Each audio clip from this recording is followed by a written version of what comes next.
JD Vance was back on the campaign trail holding a small rally in Michigan. And when I say small, I mean it was sparsely attended.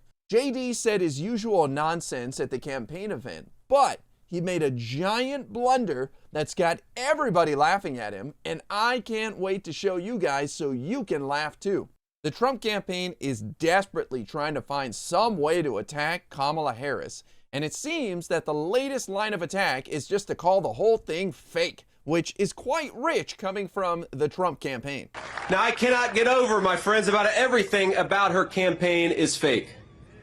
A fake joy that comes from being promoted to a new position instead of using the position you already have to do your job and make the lives of the citizens of this country better.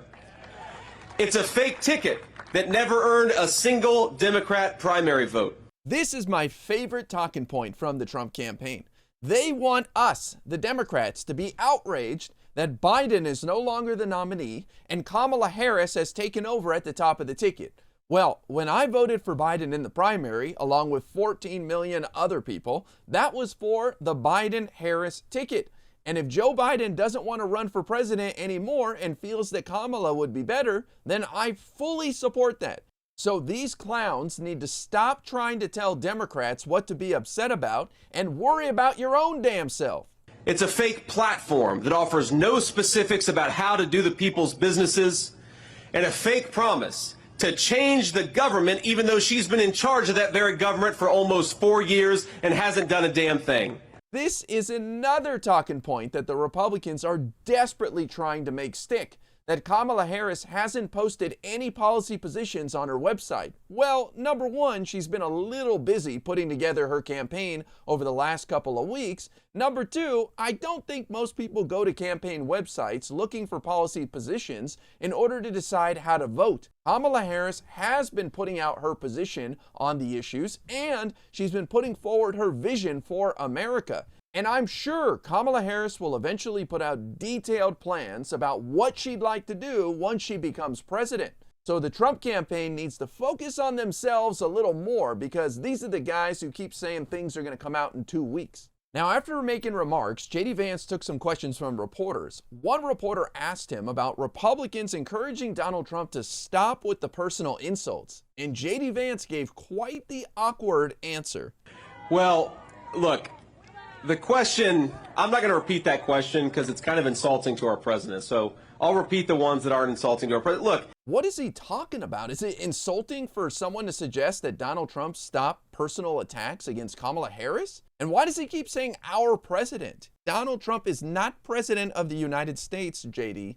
That embarrassing clip I promised you guys at the beginning of the video is still coming up. But before that, JD Vance made a strange comment about the cost of cars. Thanks to Kamala Harris' spending policies, the average new car costs nearly $50,000 a year. What? $50,000 per year? What kind of car are you buying? To me, this shows that JD Vance is out of touch with the everyday man. Yes, the average new car cost is $50,000, not per year though. That's a one-time payment. That being said, there are cheaper cars out there. And why are you buying a new car anyways if you're that concerned about cost? Buying a new car is for rich people. I implore people not to buy brand new cars unless you're rich, because you will be throwing away thousands of dollars as the car depreciates in value so quickly. But somebody like JD Vance wouldn't know what that experience is like. And now for that embarrassing moment where JD Vance made a fool of himself. The right has been so critical of Joe Biden for mixing up names and people and getting confused, and JD Vance did just that. Watch this exchange. What other steps besides drilling can the Trump-Vance administration take to lower those grocery prices for people? Fire Granholm! That's right.